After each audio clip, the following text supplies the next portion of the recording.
And I took this fight knowing it was a risk. Guys, I could have fought a tin can. I could have fought an idiot, and everyone would say, top G, top G, top G. I could have fought.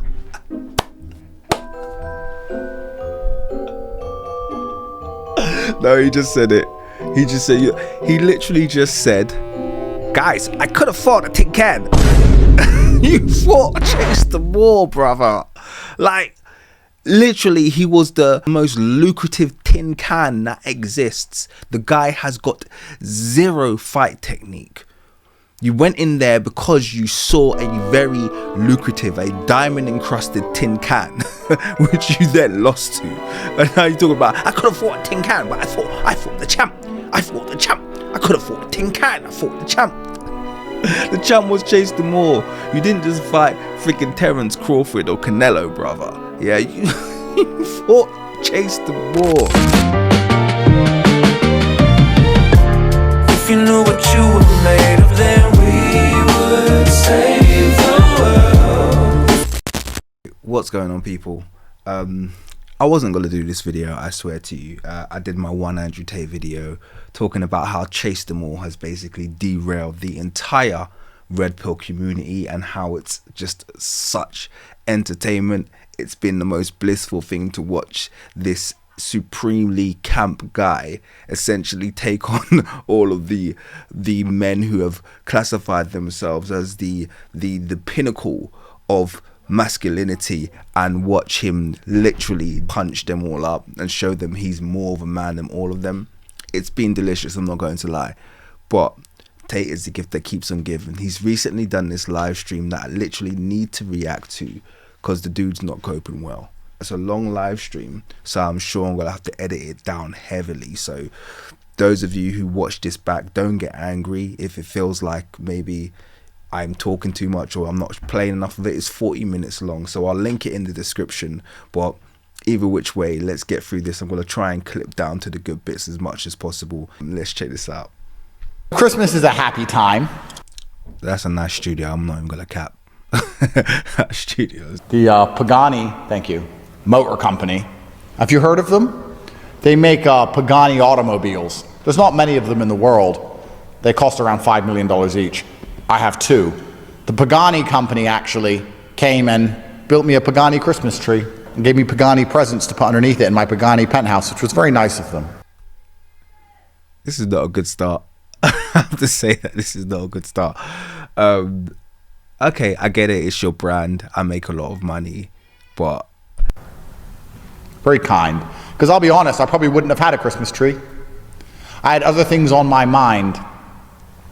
I didn't have a Christmas or a New Year planned. I didn't have anything in my head after this fight. My life ended on December 20th. And now my life has begun again. It's a unique position to be in. People are saying, oh, what about Christmas? I'm like, oh yeah, Christmas. I forgot about Christmas, and I forgot about New Year. I forgot about everything. I only had one singular focus. I was just worried about this fight. So now I have my life back. That's excuse number one out of the window, which is good. That's good. He's not framing it that, oh, I wish I'd taken it more. So he's saying that literally his entire life was dedicated to this fight, which in some ways is a bad look because of how bad he looked. I get it, he gassed out, but also technically he looked pretty poor. He didn't look like he was a good fighter. And this is the thing, a lot of people are bringing into question his fight credentials. Yes, he was a world champ of some kickboxing organization, a small one that no one's ever heard of before. But now everyone's bringing that into question. Before it was kind of like everyone was, oh yeah, he used to be a world champ kickboxer.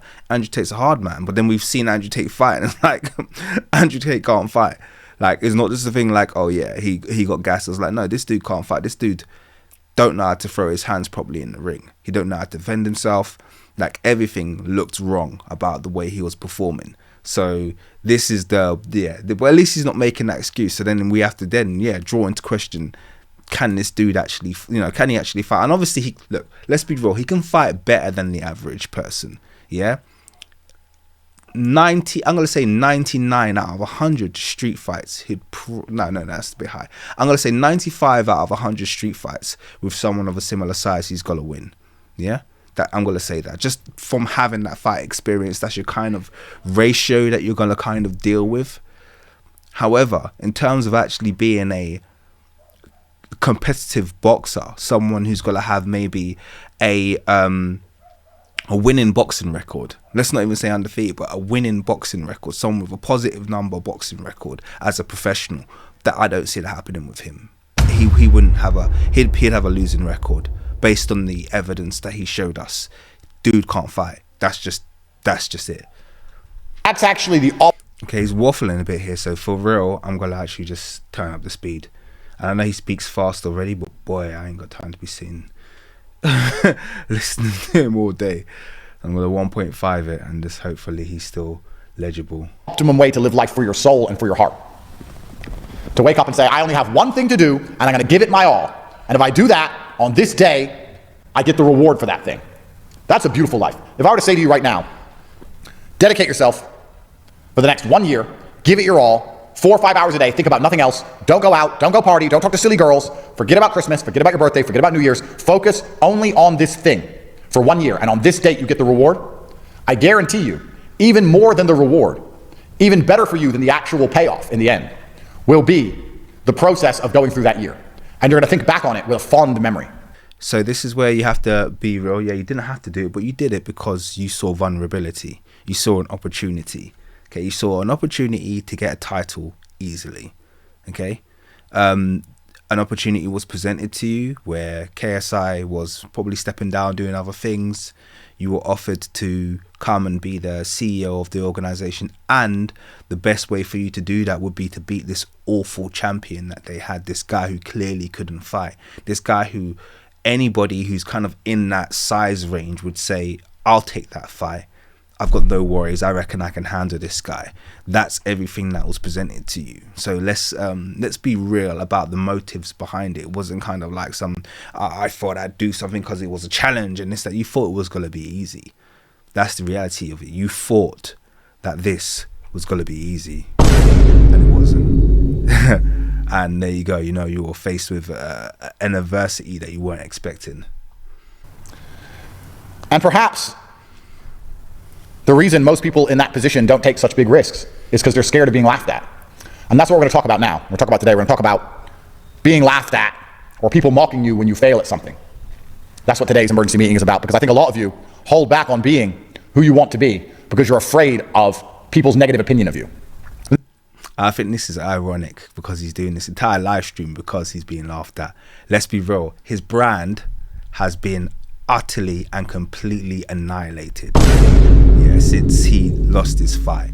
This was more than just, me taking a fight. This is more than just your average misfit boxer going into the ring and having a fight, and it's just kind of like a bit of YouTube fun. Your entire brand is built on the fact that you guys are super hyper masculine. You are the peak of masculinity, and you're everything that a woman would seek for and desire, and you've got all the money, and you could also fight, and this is how you literally are prescribing people the blueprint of how to be a male. And you went in there, and the very barometer of masculinity, that is, combat, man-to-man combat, mano-y-mano. Me and you are going to fight. Me and you are going to square off, and we're going to see who's tougher. You went in there against a guy wearing pink gloves, black batty riders, and who punches literally like a fairy, and you got your ass whooped. And not only that, he had you on your hands and knees looking very suspect. So this is why you're doing this. This is what you call a damage control. But it's cool. I'm here for it. It's entertaining, and I enjoy making these videos. So anyway, carry on, Mr. Tate. Let me make something very fucking clear to you from the beginning. If you are worried about other people's opinion of you, they already own you. They already control you if you are worried about what they are going to say or what they think about you. Even if you need the praise, they own you. If you sit and say, I'm going to try this thing, and I know I'll succeed, and everybody is going to say good things about me. So to make sure that happens, I'm going to cheat, or I'm going to be underhanded. I'm going to do some sneaky shit, because I need these people to say good things about me. They already fucking own you. I don't care if people say good things about me or bad things about me, because those people don't own me. I wish I had a sound effect for irony here. What will be my sound effect for irony? I don't know. I wish I had an irony sound effect here, because I think everything about this presentation suggests that there's far more ownership that people's opinions have of your output than you're letting on. That's why I'm suspecting here. At least, you know, it feels like the words, the comments, the outlooks, the multiple videos. I mean, I've done a video. The friggin' dozens, maybe hundreds of videos being made about you are beginning to affect you. And you felt the need to come on and publicize this. But anyway, this is great entertainment. Thank you, Tate, for this. Carry on. As you were. And they don't decide my worth. And they don't get to decide how I live my life because they sit there and write comments. What kind of bitch would I be as a man if I sit at home and think, you know what, maybe I should take this fight? Yes, it's a big risk. Yes, he's younger than me. Yes, he's more active than me. Yes, he's heavier than me. Yes, he's taller than me. Yes, I might lose. And if I lose, people on the internet will make fun of me, so I'm not going to do the fight. Are these people my fucking boss? Now that was a laundry list of excuses there. Yes, he's younger than me. Yes, he's taller than me. Yes, he's the champ. How about, yes, he's chased them all. Yes, he punches like he slaps. Yes, he's got no head movement. Yes, he's super zesty. Yes, he's probably the worst champion that's been on Misfits Boxing, and that's not even an amateur ranking league. You know, there's so many yeses you could have made there, but you decided to give all the yeses that dress it up and make it sound like, you know, people could say your age gave you experience, being 39, him being 29, and evidently someone who's never fought before Misfits, probably never even been in a fist fight in the street. Yeah, him being that and you being someone with decades of fight experience. Yeah, a lot of people would say that experience should have translated to a much easier fight for you, and it didn't. So what happened there? You know, this is a laundry list of excuses that you're making here. You're trying to make it sound masculine. Once again, you're trying to weave it into a narrative of you being brave and you taking on a challenge that you didn't need to take, and you don't care about people's opinions. But everything about what I've heard so far seems to suggest the opposite. Why do I give a fuck about the opinions of imperfect people who didn't take the risk I took? I don't care about people laughing at me. And I don't care if people mock me. And that's why I took the risk in the first place. And that's why my life is the life it is. And it was a small risk, and many people would say it was a calculated risk. So yes, you took a calculated risk. You thought, there's a 95% chance I'm going to win this fight. Relatively easy. I'm going to be paid an awful lot of money, guaranteed, if I do this fight. And I'm taking this position as CEO of a company. Many people will say, oh, risk, oh, he didn't have to take the risk. Well, we don't really know your financial situation after this lawsuit and how many people are actually still signing up to your courses, X, Y, and Z, all of this stuff. We don't know any of those details. All we know is what you tell us. You know, there's nothing kind of like publicly listed where I can see, obviously you've got all the cars, this, that, and the other, but we don't know how much of that is being tied up in litigation, X, Y, Z, what you've paid out. We just don't know any of these things. All we do know is that you were offered a very lucrative payday for a very easy fight. To me, that's a very no-brainer, you know, no-brain situation for someone who's currently in your position.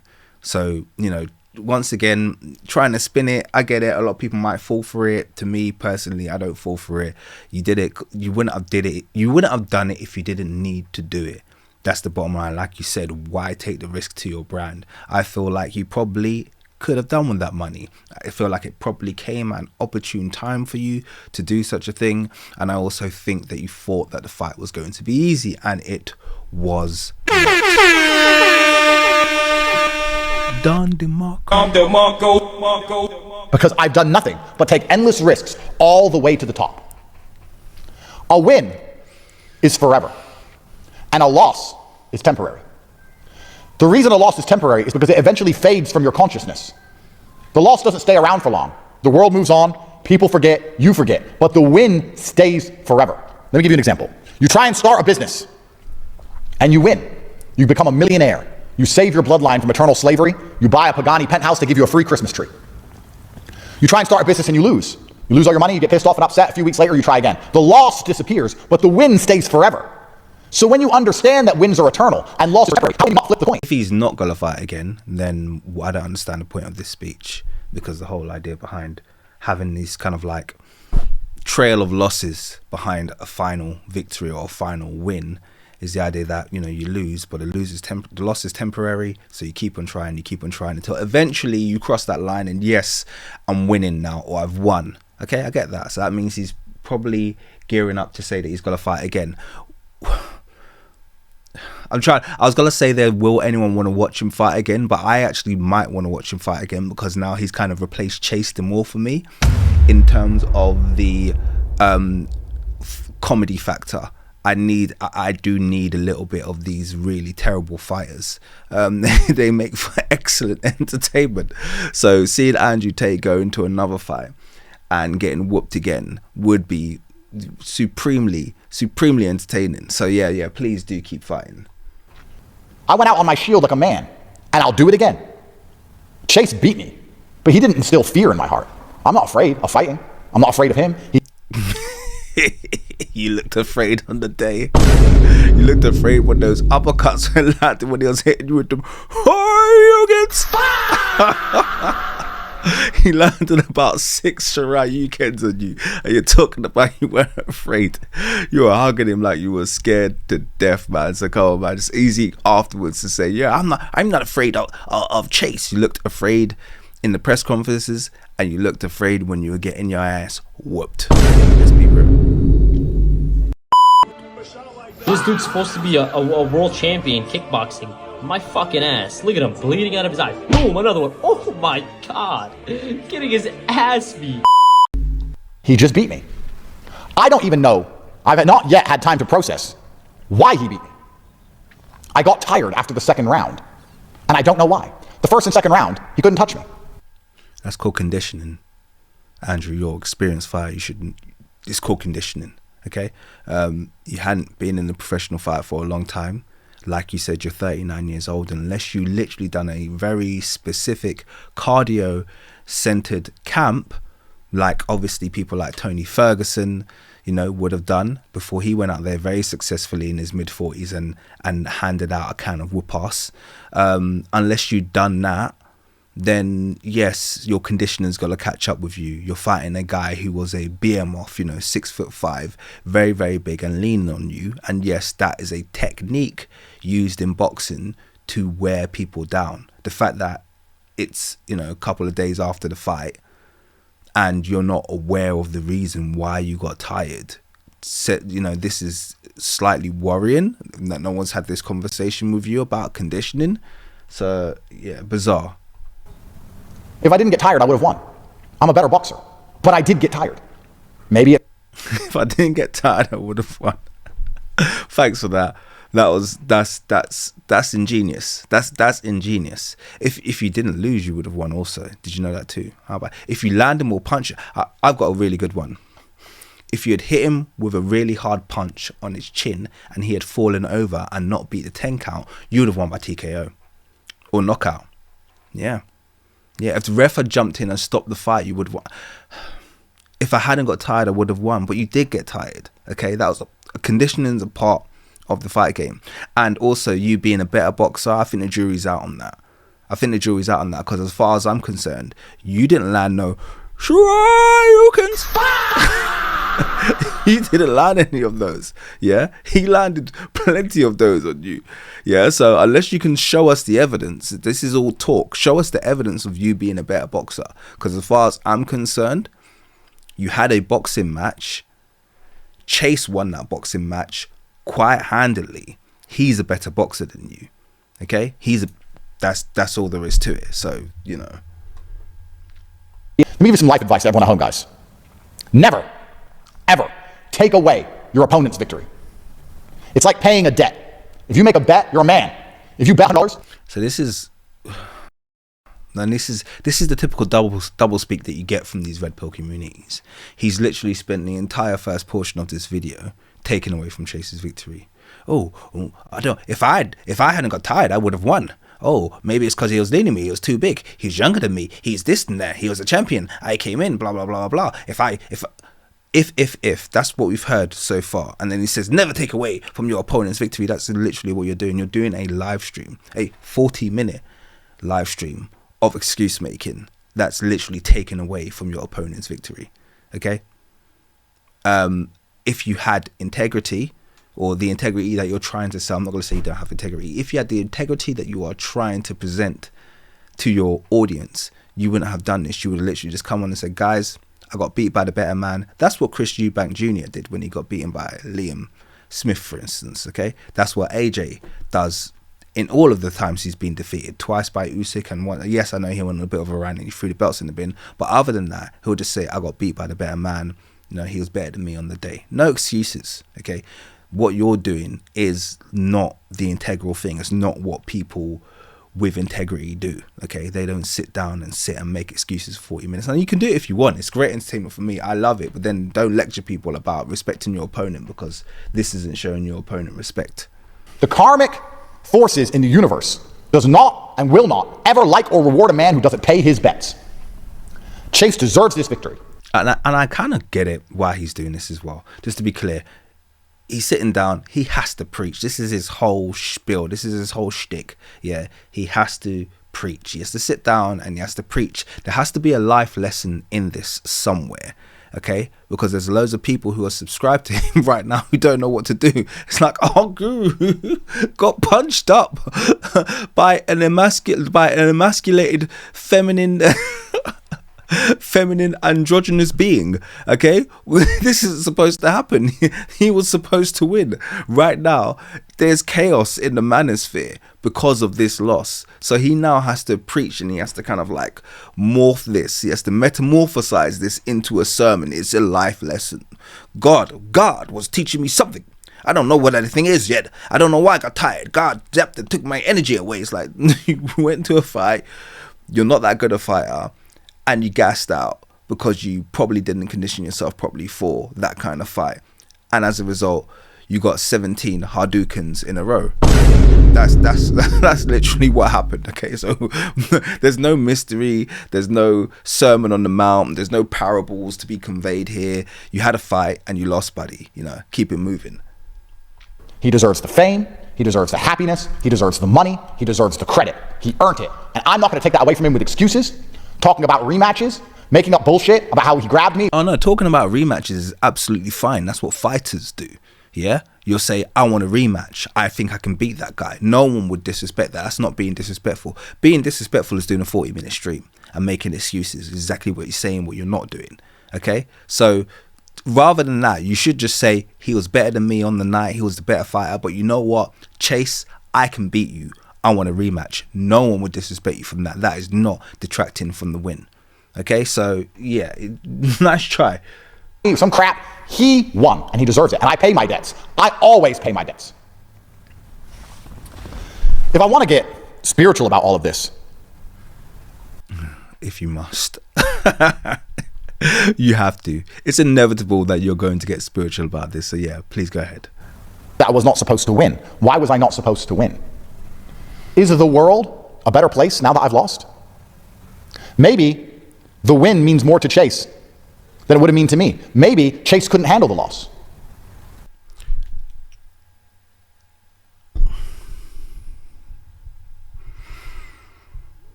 Wow. Now, this is some supreme level coping going on here. A dictionary definition of the word cope should be a picture of Andrew Tate sitting in the Pagani studios. Okay? That's what should be the case, because this is absolutely ridiculous. Now, you're claiming that your boxing loss to Chase Moore, you getting 16 uppercuts in a row and being put on your hands and knees, face down, ass face into the crotch of a guy with pink gloves and black leather spandex shorts. You're saying that All of that happened because God was trying to save Chase Demore from suicide. Is this what we're going with? Is this what we're going with? Andy, Mr. Tate, are we seriously suggesting that your victory, or your loss, I should say, against Chase Demore was because God was trying to save Chase Demore from taking his own life, because he wouldn't have been able to handle that loss? This is cope.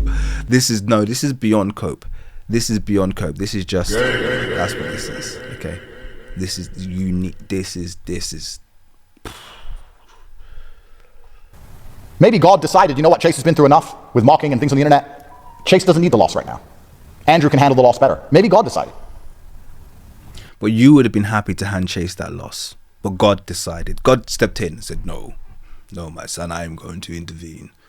Andrew, you are the manliest of the men of the manosphere.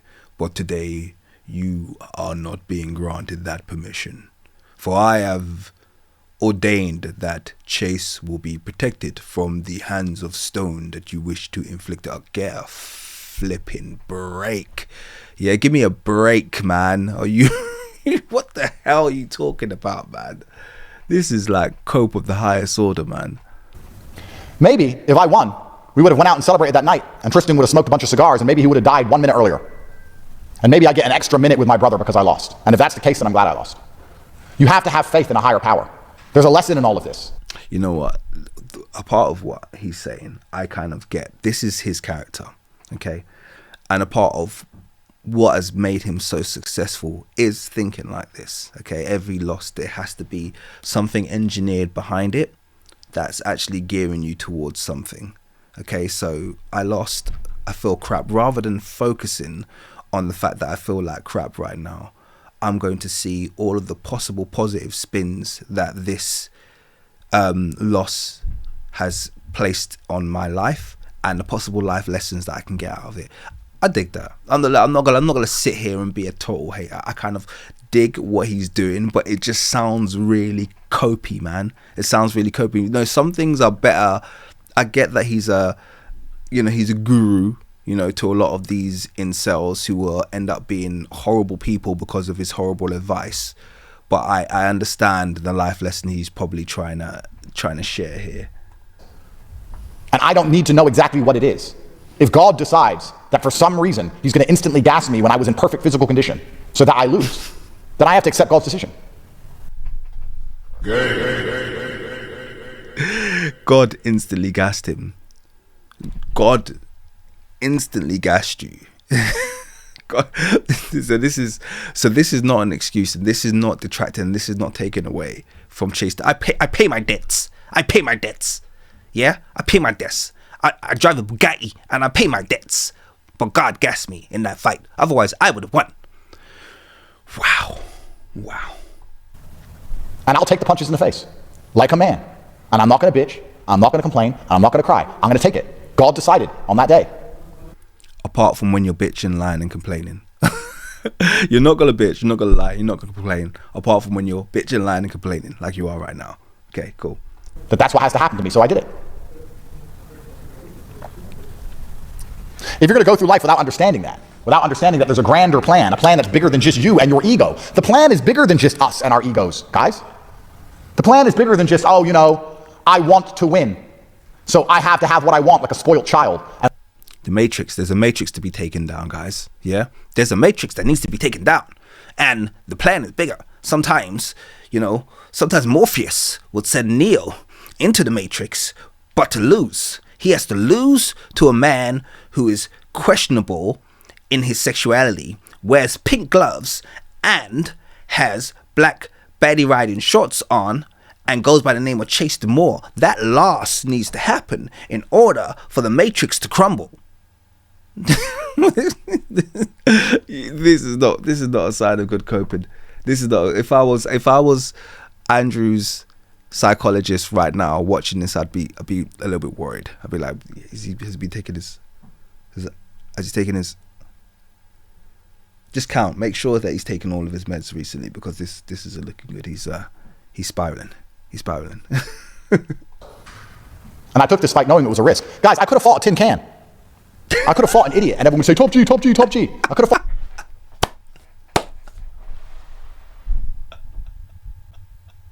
No, he just said it. He literally just said, guys, I could have fought a tin can. You fought Chase the Moor, brother. Like, literally, he was the most lucrative tin can that exists. The guy has got zero fight technique. Anyone who is trained, and this is what you knew, anyone who is trained should go in the ring and blow Chase the Moor out of the water. That's how it should have gone. You went in there because you saw a very lucrative, a diamond encrusted tin can, which you then lost to. And now you're talking about, I could have fought a tin can, but I fought the champ. I could have fought a tin can. I fought the champ. The champ was Chase the Moor. You didn't just fight freaking Terence Crawford or Canelo, brother. Yeah, you fought Chase the Moor. That's like, my God, like, this guy is on one, man. This is crazy. Fought some nobody and beat up some nobody. But what's the point in that? Where's the... I see, and I don't believe you.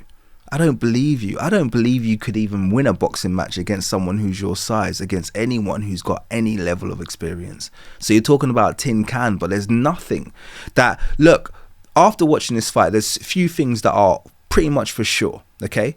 KSI would knock you out. Jake Paul would knock you out. These guys, as much as people are laughing, and I enjoy the hell out of watching Jake Paul get his chin taken off by Anthony Joshua.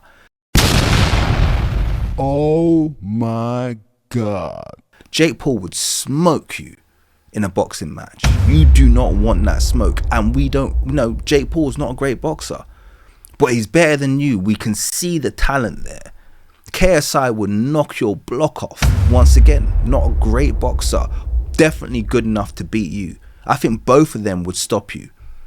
And you're talking about, I could have fought a tin can. I could have fought that. No, you couldn't have. What tin can? I think most tin cans would beat you. That's a fact. Yeah, like from what we saw there, there's like this illusion, whatever illusion that you had about what your fighting capability is, it's gone now. Okay, you're just not that good a fighter. You haven't shown any ability. Your punches had nothing on them. Okay, your footwork was very, very questionable, and you have zero defense. The one thing that you do have is that what you do have is you got decent punch selection. You can see the training in that. You know how to throw a punch, but you haven't trained in boxing long enough to even compete. And yeah, it just wasn't a good look. Please stop with the tin can talk. Private jets and hundreds of millions of dollars. Because I'm not afraid of anything. I'm not afraid to be laughed at. And I'm not afraid to get fucking hurt. That's why. I put it on the line. I get in the arena. Everyone with an opinion is on the... There's an element of ruthlessness about making a certain amount of money and lines of morality that certain people are willing to cross. I'm not going to say this is the case for everyone, by the way. Okay?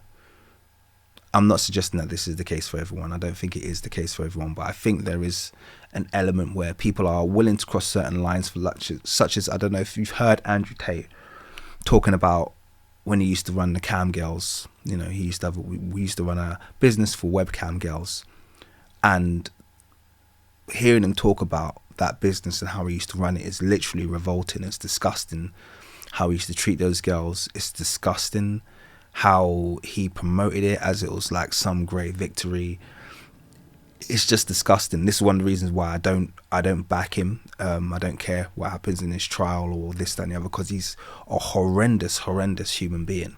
So yes, there is an element of, fearlessness that comes with making a lot of money, but there's also an element of having very low moral compass, low to zero, and saying, I'm willing to make money doing anything. I'm willing to take money from anyone. I'm willing to sell people a lie. I'm willing to sell people a dream, a false hope. I'm willing to not deliver on the things that I've promised. There's a lot of that has gone into crafting this character. I'm willing to throw certain demographics of people under the bus. I'm willing to make an army of misogynistic, angry young males in order to and sell them the fact that they are victims in a world where literally they have every advantage. I'm willing to do all of that in an effort to make myself the bag, make myself a lot of money.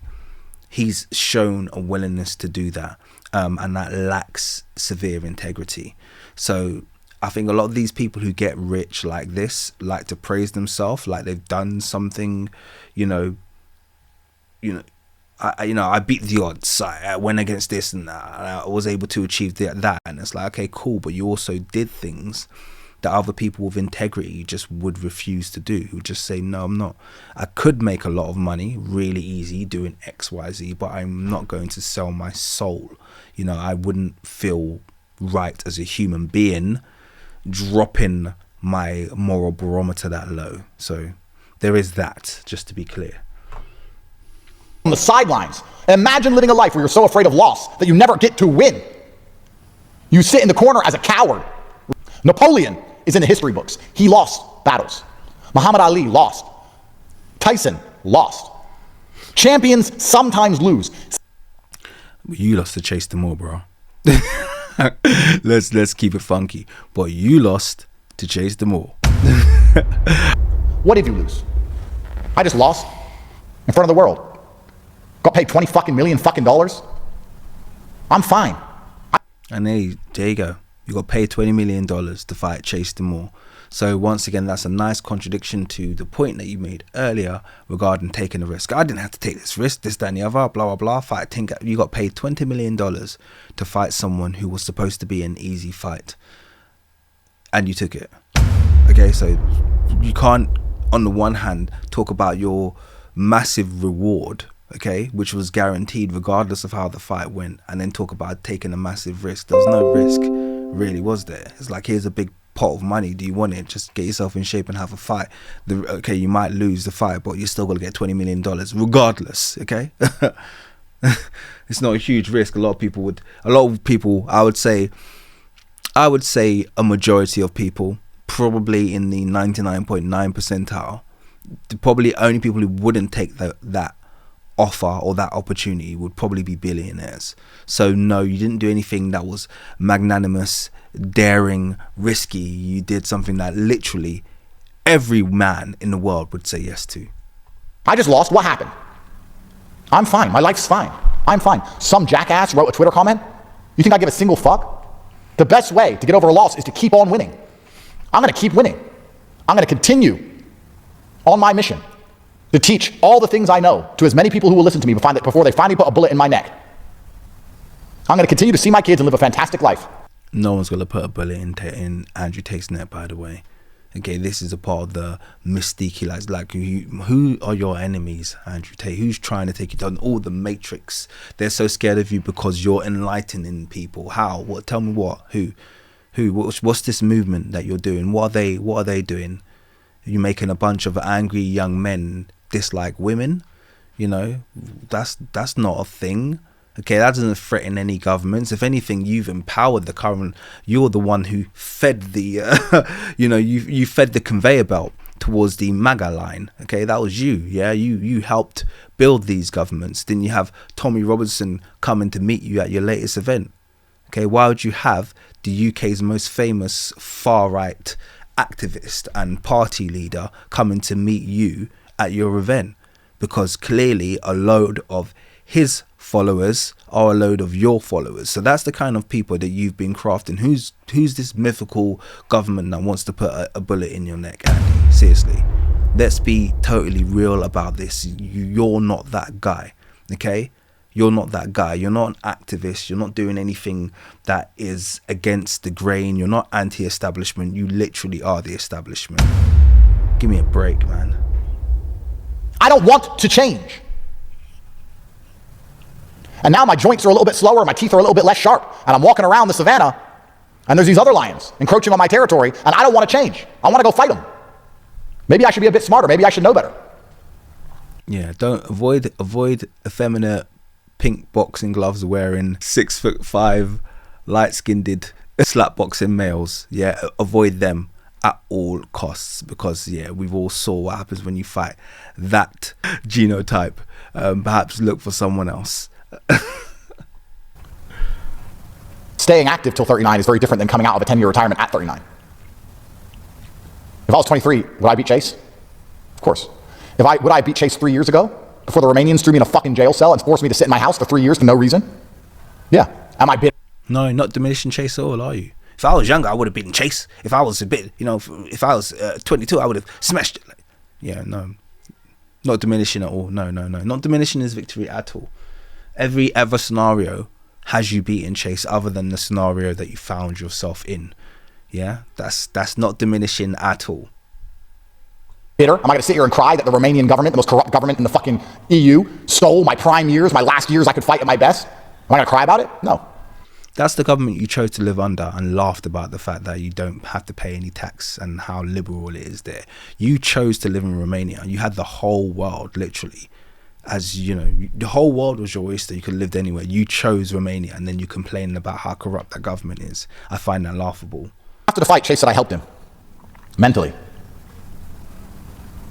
If you judge a teacher by the quality of his students, the fact I managed to instill and help him enough with his mindset so that he could beat even me makes me proud of him and proud of myself.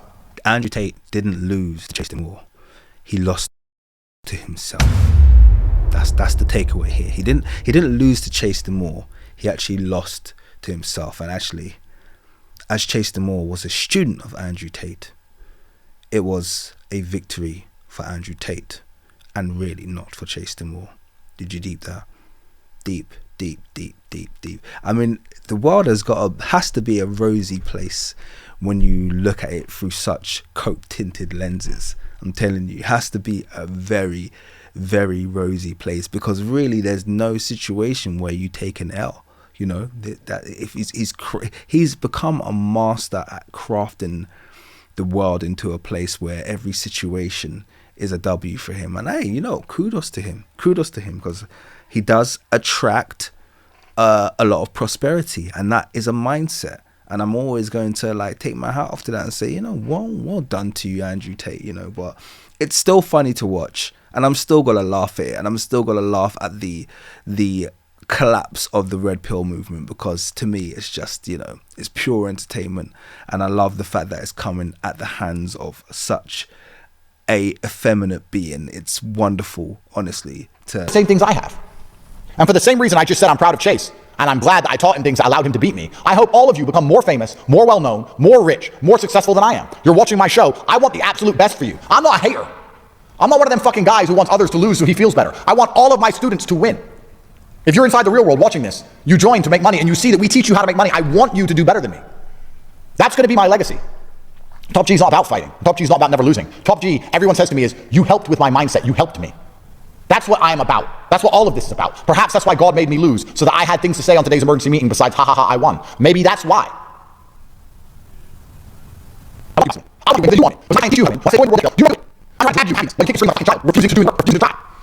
bet he showed it.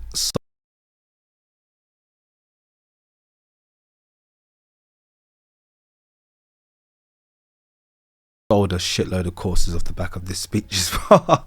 That's the thing about Andrew Tate. You gotta give credit where it's due. He probably sold a whole bunch of courses off the back of this. But anyway, look, I think at this point it's just gonna descend into more motivational talk, and essentially I don't want to advertise his red pill courses. If you're getting inspired by this very moving speech, the link is in the description. I'm not a hater, so I'm going to provide the link.